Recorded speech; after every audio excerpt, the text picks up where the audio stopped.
Muchas gracias, Omar, por acompañarme, como siempre, por la amistad. Muchas gracias a Periscopio por el trabajo que hizo con esta novela.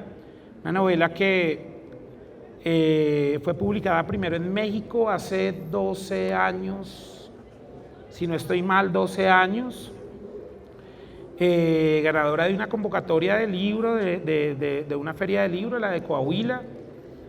Y bueno, en el transcurso de todo este tiempo, en efecto, es una novela que ha cambiado, que se ha transformado a sí misma, no en su esencia, sino en su forma, también en la mirada en que yo la he visto, porque es muy... hay un límite que es intangible incluso entre escribir una novela sobre la violencia y escribir una parodia o escribir una oda a la violencia, una oda sea al paramilitarismo, una oda sea a las víctimas. Entonces es este tipo de trabajos en los que aún hay muchas fuentes vivas con las que tengo contacto. Uno tiene que tener mucha mesura y mucha delicadeza para abordarlas.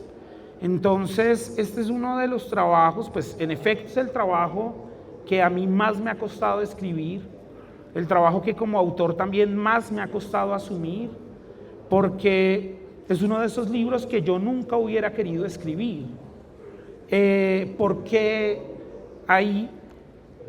es decir, la literatura en efecto se convierte en un artefacto para denunciar lo que no debe ocurrir, ¿no? Como lo dijo Aristóteles ya hace tantos y tantos siglos. Sin embargo, o como debieron haber ocurrido las cosas, quizás, y lo pensé, cambiarle el final. Sin embargo, creo que, y siempre he repetido esto últimamente porque pues, retomé la lectura de ese discurso de unas clases que en realidad dictó Sebald en Alemania, sobre la belleza del dolor. Y entonces él se preguntaba, hay momentos en que en efecto el dolor es indecible y no hay otra forma de decirlo que diciéndolo. Y bueno, ha sido un aliciente para mí que de una u otra forma este libro ha vuelto a poner sobre la mesa este acontecimiento que nosotros como país siempre hemos dejado pasar por alto, y son comunidades también muy pequeñas las que recuerdan o hacen memoria sobre estos episodios. Entonces, en efecto, sí, querido Omar, amigos, amigas, es una novela que es muy dolorosa, pero creo que es una novela necesaria, que está dotada de la belleza que le puede otorgar el buen uso de los recursos de la literatura. Sin embargo, sí es una novela que causa estupor incluso. Sí, es que todos sabemos que en los Montes de María ocurrieron múltiples situaciones dramáticas, trágicas, pero ninguna como la del Salado, como la masacre del Salado, que si lo limitamos al hecho práctico, a la circunstancia, a la noticia, pues ya de por sí es sobrecogedora, ya de por sí es alarmante que un ser humano pueda causar tanto dolor en otro ser humano, en otros seres humanos. Es decir, uno podría decir, como lo dijo alguien ya anteriormente, que ahí entiende uno hasta dónde un ser humano es capaz de ejercer la crueldad sobre un semejante. Y precisamente el hecho de la novela, uno ya sabe que eso ocurrió, sabe que esa noticia trascendió, pero no sabe muy bien ni cómo fueron las víctimas, ni cómo fueron los victimarios, ni cómo fue la circunstancia que se movió en ese momento, ni cuál fue su trascendencia. Y yo creo que precisamente esos elementos son los que contiene muy bellamente contados, porque ahí está precisamente la gracia y la actividad de la literatura y el trabajo de Daniel en este libro. Entonces, hay un personaje que es la profesora Doris, perdón, que es como el elemento conductor de buena parte de la historia, de lo que sucede en ese momento en la masacre que hicieron los paramilitares en El Salado. Hablemos un poco de Doris, Daniel, por favor. Bueno, en El Salado se empezaron a vaticinar muchas cosas en toda la región, ¿no? De los Montes de María. En efecto, fue una zona de disputa, por lo que tú decías hace un momento, una zona muy rica para la ganadería. Hubo una disputa muy fuerte entre el ELN, las FARC y los paramilitares. Y en el año de 1997 cometieron una primera masacre los paramilitares cuando asesinaron a 7 personas, entre ellas a la profesora Doris. La profesora Doris era una madre comunitaria. Hay que entender el contexto. El Salado era un pueblo muy fructífero porque era un pueblo tabacalero y todo su tabaco se lo vendían a la Philip Morris. Incluso ya estaba llegando a ser una cabecera municipal y estaba a punto de ser cabecera municipal cuando ocurre esta primera masacre en donde los paramilitares pues asesinan a la profesora Doris. ¿Por qué? Porque los padres que se iban a trabajar a las tabacaleras pues dejaban al cuidado de la profe Doris y de una casa comunitaria a sus hijos. Entonces fue una forma de hacer presión, ¿no? Para que las personas empezaran a huir. Y la profe Doris, pues realmente no hay mucho archivo sobre ella. Sin embargo, construir este personaje, un personaje pues que realmente tenía una postura de mucha dignificación sobre sí misma y sobre su población, fue un acto muy bello. Y también creo que lo que yo intenté hacer con ella fue rendirle honores a todas esas mujeres que en verdad han padecido la violencia y la han padecido de este modo. Porque a las mujeres de este país, lo que no nos hemos dado cuenta, o sea, a la profe Doris le quitan su vida, pero a las mujeres de nuestro país, pues las han despojado de sus esposos, de sus hijos, de sus familiares, y es a ellas a quienes les ha tocado responder también, con ser el soporte en todo sentido de sus familias. Pues a la profe Doris, en el 97 la asesinan, y pues claro, yo entendí que era esa masacre, la del 2000, era inminente. Y entonces la profe Doris lo que hace, como tú bien lo decías, fue darle la vuelta a todo el relato con el fin de, pues no solo cerrar la historia de la masacre, pues por supuesto un fin totalmente simbólico, sino para resarcir, porque ella es la última que habla en el libro, para resarcir, ella empieza y termina, para resarcir también de cierta forma dentro del relato, estoy hablando propiamente de la literatura, de la novela, para resarcir de alguna forma estos personajes literarios pues, que representan en efecto a las víctimas de la masacre. Sí, eso pues es notable dentro de la novela. Me queda una pregunta y es, ¿cómo sientes tú, después de haber narrado todo lo que se narra acá, como si lo hubieras vivido interiormente? No hay mucho fantasma, no hay mucho, se puede dormir tranquilamente. ¿Qué pasa con eso? Bueno, tiene dos respuestas. Por un lado, cuando yo terminé de escribir la novela, en efecto, yo terminé enfermo físicamente. Digamos que yo no sé si fue que somaticé la historia de lo más difícil que me ocurrió escribiendo este libro, fue escribir desde la perspectiva de los paramilitares, de los victimarios. Y fue muy difícil, y aún lo es. Como lo dije hace un momento, hay libros que a mí no me hubiera gustado escribir, como este, como Sepultar tu nombre, ¿sí? Libros que relatan sucesos que en verdad ocurrieron y que acabaron realmente no solo con la población civil, sino que a sus sobrevivientes les destruyó su identidad. Entonces sí fue un proceso muy difícil. Yo pensé que al escribirlo, porque fue una escritura en verdad rápida este libro, iba a ser un ejercicio de catarsis, ¿no? Cuando ya tenía la información, había hecho pues las consultas necesarias y demás, yo pensé que iba a hacer un ejercicio de catarsis, pero no, por el contrario, fue mucho más doloroso descubrir que es la segunda parte de la respuesta,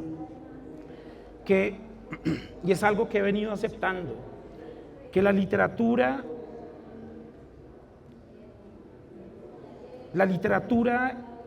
es algo demasiado hermoso, es una construcción humana demasiado hermosa, pero que nos transforma por dentro. Quizás, no sé qué tantos ejemplos pudiera dar, a no ser cuando leyeron Niebla, creo que es de Orwell, por la radio de Estados Unidos, y la sociedad se conmocionó. Pero a mí me gustaría que la literatura pudiera hacer algo más por la sociedad. A mí me gustaría que tuviera más difusión. A mí me gustaría que personajes como los paramilitares que están activos, como los políticos, especialmente del Centro Democrático, que son auspiciadores de la violencia en el país, a mí me gustaría que ellos leyeran el libro y que dijeran, oiga, en verdad, decisiones que nosotros hemos tomado, personas a quienes hemos apoyado, empresarios, los de Argos y de otras empresas que, comprobado, financiaron a los grupos paramilitares para despojar a las personas de sus territorios, leyeran el libro e hicieran un acto de contrición. Pero ese no es el mundo. Y estoy absolutamente seguro de que la mayoría de las grandes riquezas de nuestra nación están sustentadas en el dolor, especialmente de los más débiles. Entonces es muy frustrante, en verdad, para uno como escritor, cuando uno se entrega a unos procesos de investigación, de escritura, que son irrefrenables, a veces pensar que para qué sigo escribiendo un libro que es tan doloroso, que habla sobre el dolor de muchas personas, si en verdad no surte efecto en la sociedad. ¿Cuál es la función social de la literatura? ¿Cuál es la función social de un libro, de una novela, de que una persona se siente a leer sobre un personaje que ha padecido los horrores más inclementes e inimaginados que nosotros podamos concebir? ¿Tiene sentido seguir madrugando? ¿Tiene sentido seguir invirtiéndole el tiempo vital de ese que habla Marx, que no es un tiempo de producción, donde no estoy yo produciendo capital, en efecto, para que las personas sigan pasando de largo por la vida y que nosotros como ciudadanos, como connacionales, permitamos que estas cosas sigan ocurriendo como lo que ocurre en el Catatumbo? ¿Cuál es la función social del arte entonces? ¿Cuál es la función social de la literatura? ¿Qué es lo que nosotros en verdad, es decir, nos estamos apoderando de nuestro país? Sí, esto parece un discurso político, pero en realidad hay una necesidad imperiosa de que repensemos lo que nosotros estamos haciendo. Yo lo hago constantemente. Sin embargo, cada vez que hablo con un amigo, cada vez que hablo con una lectora, cada vez que me encuentro con alguien que se ha acercado a alguno de mis libros y me dice, Daniel, en efecto, en algo usted me hizo pensar sobre lo que nosotros somos, me hizo buscar más información, me hizo intentar entender cuál es nuestro país y por lo menos escapar por un par de horas mientras uno se sienta a leer un libro, escapar de ese mesmerismo soporífero al que nos ha arrastrado justamente los dueños del capital que han financiado y siguen potenciando estas huestes de la violencia en Colombia. Sí, yo creo que tienes toda la razón, pero para mí tengo que esto tiene dos lecturas, Daniel. Una, la que hacen en los territorios. En los territorios hay una lectura que es precisamente, digamos, entender mejor qué fue lo que sucedió con tanto dolor, con tanta tragedia, y pensar en que eso tiene que abandonarse, tiene que terminar y trabajar porque eso termine. Y la que hacemos los supuestos habitantes de la ciudad. Los habitantes de la ciudad que no conocemos los territorios, que no sabemos de los territorios, que pensamos que Colombia es igual en todas partes, que pensamos que Colombia es una sola unidad, cuando Colombia son varias Colombias. Y precisamente lo que nos muestra la literatura, y más literatura como la que hace Daniel, no solamente en Montes de María, sino en sus anteriores novelas y seguramente en las que vendrán, es esa gran diferencia.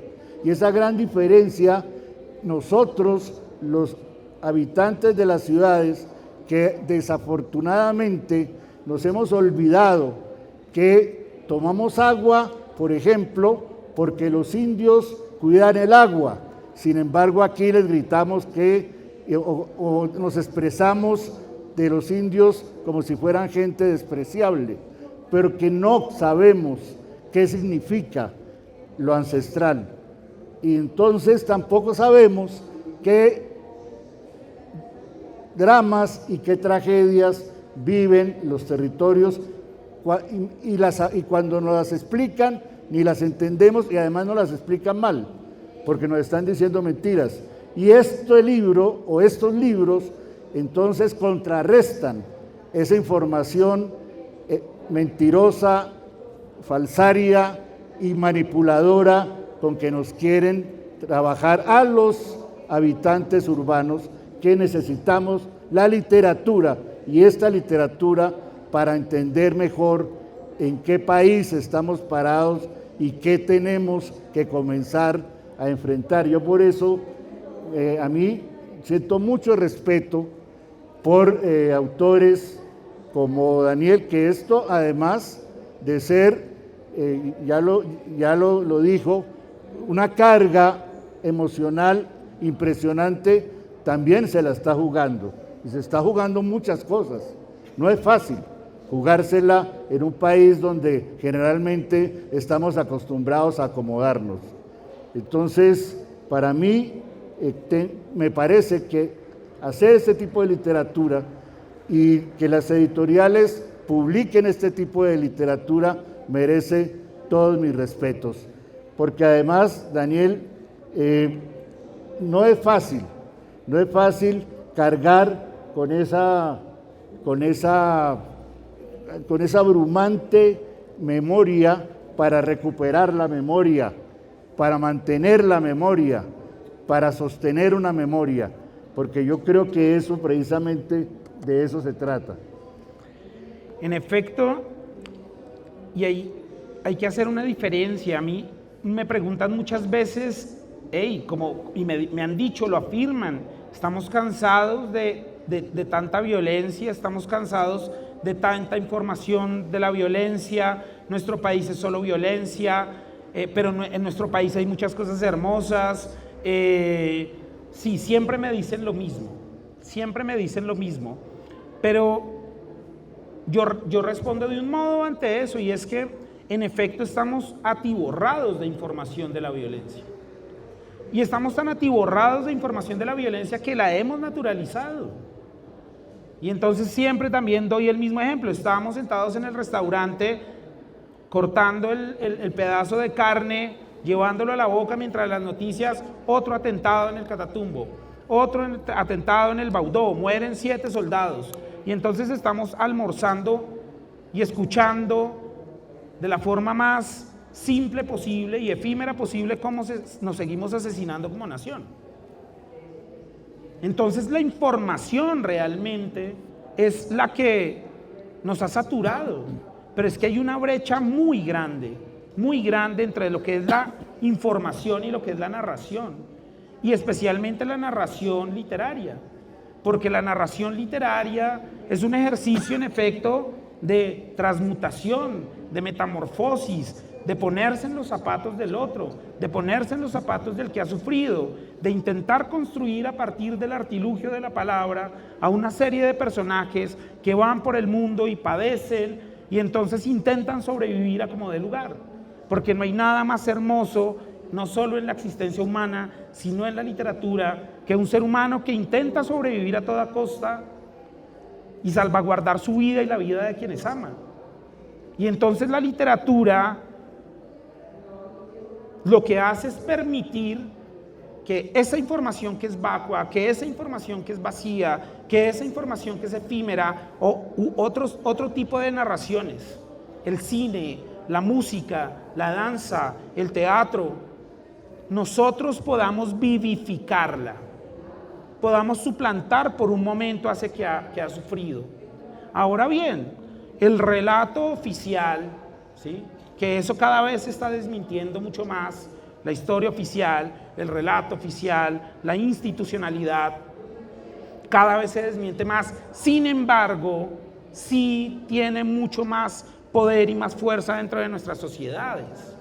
Por eso lo que tú dices, sale el alcalde este señor que su único mérito es ser hijo de quien es hijo, y todo el mundo le cree lo que dice porque tiene una posición social, pero sale un indígena a contradecirlo y por supuesto es demeritado. Y eso es lo que nosotros hemos construido como sociedad. Y hay unos relatos entonces que van a atravesar esas distintas posturas, sean ideológicas, sean políticas, lo que sea, pero hay unos relatos que vienen a atravesar toda esa información vacía con la que nos han ametrallado realmente, y entonces es el momento en el que podemos sensibilizarnos frente a lo que nos ha ocurrido. Y entonces también tenemos la posibilidad de conocer la perspectiva del perdedor, la perspectiva de la víctima, la perspectiva de aquel que siempre ha sido silenciado. Porque nuestro país también es un país especialista y se ha especializado en silenciar a aquellos que nunca han tenido voz y no les han permitido tener voz y no les van a permitir tener voz. Ahora, también me preguntan y me pregunto yo, ¿y a Daniel por qué es tan sapo? ¿Quién le dijo a Daniel, oiga, usted hable entonces por las víctimas de tal o tal lado o por quienes murieron en tal guerra? Pues no me importa, así como decía Serpa, mamola, no me importa y seguiré siendo un sapo porque a mí me interesa la investigación histórica, porque a mí me interesa rescatar todas esas historias que en efecto han permanecido escondidas y que existen, están. Lo que pasa es que hay que buscarlas y hay que saber abrir los ojos y hay que saber en dónde hacer sus hallazgos. Pero eso es lo que me interesa a mí, de una u otra forma, convertir a la literatura como una herramienta, como un reproductor para darle voz a los desposeídos. Sí, yo creo que habrá una buena cantidad de lectores de Daniel Ángel que dirán, pero Daniel Ángel era un tipo que podía haber seguido por la ruta de Silva, de esa novela maravillosa que es Silva, novela que además ganó el premio a la novela el título era un verso de Silva, ¿me lo recuerdas? En esa noche tibia de la muerta primavera. Bueno, en la UIS, en la Universidad Industrial de Santander, y fue precisamente cuando yo conocí a Daniel, que es, por una amiga común, estuvimos en el año en que él ganó ese premio en la Feria del Libro de Bucaramanga. Entonces era fácil decir, o me imagino que muchos pensarán, no, pero es que esa era una cantera riquísima, tenía la oportunidad de recrear ese tipo de personajes, ese tipo de historias que además son maravillosas también, ¿no es cierto? ¿Y por qué de pronto decide que no, que más bien va a hacer otra serie, otra clase de investigaciones, se va a meter en camisa de 11 varas y los voy a poner a que tengan que leer las tragedias continuas de este país? ¿Qué te movió para ese cambio de esa, que no es que sea una fácil de la otra, no, pero los temas obviamente son muy distintos? Sí, pues claro, aunque cuando publicamos Silva con Seix Barral en el lanzamiento eso hubo un problema, pero acá hay algunos quienes estuvieron allá, fue una cosa muy divertida, aún la recuerdo me da risa lo que ocurrió. Es decir, tampoco es que uno se salve escribiendo sobre poetas muertos hace 100 años. Bueno, es que ya metidos en intríngulis entre poetas, la cosa no se sabe qué es más grave. Sí, no, si hay más de 3 poetas reunidos, así uno esté muerto, ya pasa algo bien particular, ya para conmemorar eso. Sin embargo, también hay un axioma en mi vida y tengo una certeza que puede cambiar en algún momento de mi vida, sin embargo es esta. Creo que todas las personas que somos amantes de cualquier manifestación artística, todos los seres humanos somos incompletos y de una u otra forma vivimos para intentar buscar esa completitud que no sé, yo no creo tampoco que lleguemos a encontrar. Sin embargo, los más incompletos somos los amantes del arte, los amantes de la música, de la literatura, del cine. Y lo que buscamos, yo creo, bueno, podemos buscar muchas cosas, pero en esencia creo que todos buscamos lo mismo y es ese sentido de la justicia que no encontramos en la realidad. Cuando veo a escritoras enfurecidas, escritores que son groseros con los demás, siento que son incluso los más sensibles y que de una u otra manera están buscando, no sé, no encuentran esa satisfacción en su vida ni en la vida real. Y ese sentido de la justicia a mí también me ha perseguido siempre. Y no es porque uno haga o no, o cometa o no un acto de justicia escribiendo un libro, eso lo hacen los personajes. Creo que los personajes pueden cometer actos heroicos o no dentro de una novela o un cuento, lo que sea.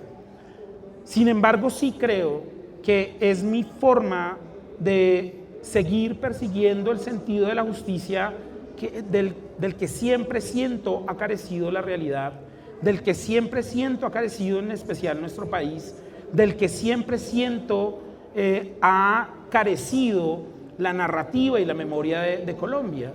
Y también pues porque siempre me ha dado mucha rabia que ese relato institucionalizado de lo que somos como país tenga tanta fuerza dentro de la población civil, dentro de nosotros. Tan así es pues que ya ni siquiera tenemos cátedra de historia en los colegios. Entonces siento que de una u otra forma enfrentarme a este tipo de acontecimientos y plantearlos para escribir una obra narrativa, lo que hacen o lo que buscan es completar, por lo menos en mí, ese sentido de la justicia que yo nunca he encontrado en la vida real y que estoy seguro jamás encontraré. Y por eso te digo, hay libros que a mí no me hubiera gustado escribir como este. Sin embargo, esa es la vida, este es nuestro país. Ojalá en realidad la lectura de este tipo de literatura, porque hay muchos autores, muchas autoras, grandes autores y autoras que están escribiendo sobre los distintos tipos de violencias que sufrimos y padecemos los colombianos, las comunidades LGTB, las comunidades indígenas, las raizales. Es decir, somos muchas las comunidades a las que nos han sometido a distintos tipos de violencias. Y hay muchos y muchas escritoras y escritores que están escribiendo a propósito. Entonces yo creo que yo lo hago en caso particular para sentirme un poquito más completo, quizás un poquito más en paz con lo que es mi país y con lo que soy yo como ser humano. Bueno, pasando un poco a otro tema que tiene que ver obviamente con esta charla. Daniel, estás haciendo una maestría en el externado sobre documentación histórica. Hay una, digamos, pregunta que siempre nos hacemos: ¿hasta qué momento la academia favorece la actividad creativa o si de pronto ese entorno académico lo que hace es un poco entrar en lenguajes distintos, en problemas distintos a los que genera o los que se generan en la creación. ¿Por qué no hablamos un poco de eso? Sí. Yo eso lo creía cuando era más joven, ¿no? Yo soy más joven, yo creía eso. Pero ahora yo creo que todo sirve para escribir. Absolutamente todo, lo bueno, lo malo, lo que uno estudia, lo que uno olvida. Absolutamente todo sirve. Y pues también está la perspectiva o desde donde uno se pare para hacer creación, en este caso pues literatura.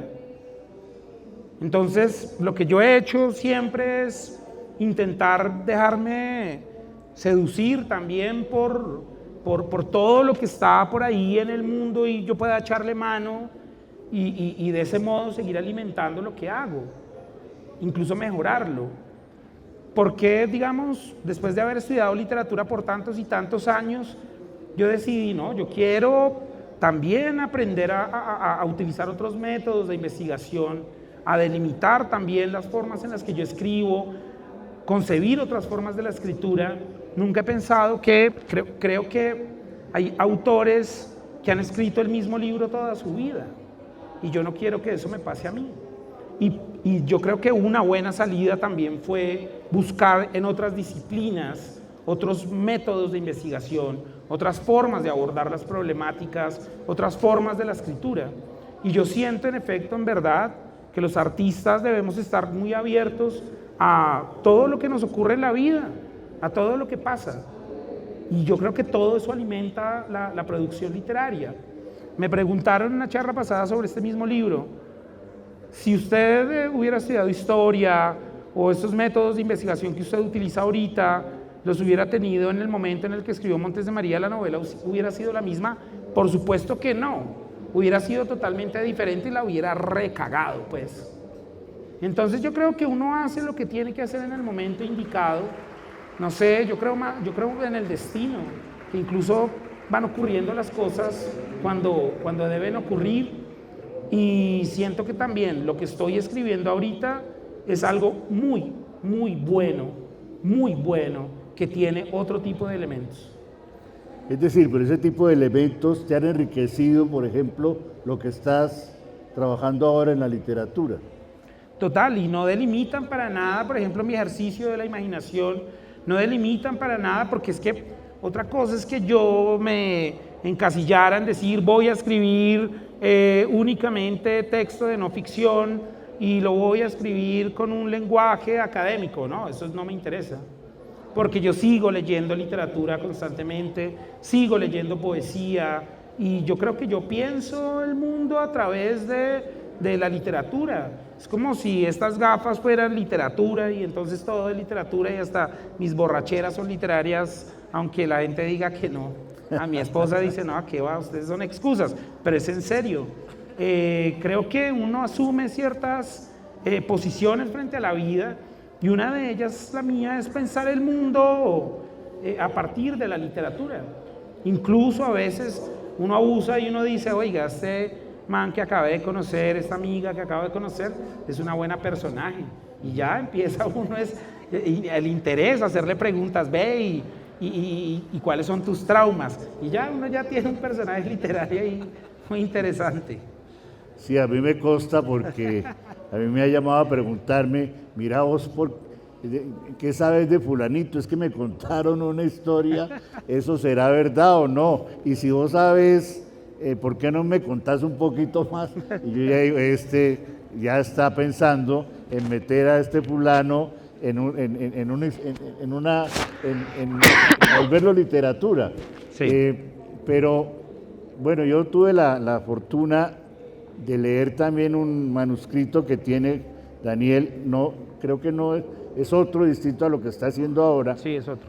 Porque este ya está también terminado, que se llama La Mosca Zumba. es una novela que no tiene el contexto de que viene trabajando hasta ahora con Montes de María y seguramente con lo otro que está haciendo, pero que es la historia de un personaje que pienso que no, muy desconocido, tanto acá como en su país de origen, que es el Ecuador. Y es un poeta que participó en los grupos de poesía que comenzaron a aflorar en el Ecuador a partir del régimen del general Velasco Alvarado, y que era un régimen aparentemente militar, pero con cierto aire democrático, y que permitió la generación de grupos poéticos muy políticos, entre ellos uno que se llamaba La Mosca Zumba. Y yo tengo algunos amigos ecuatorianos que pensamos con Daniel que les podría interesar el libro por el personaje central del libro. ¿Cómo es que se llama el poeta? César Gustavo Garzón Guzmán. César Gustavo Garzón Guzmán.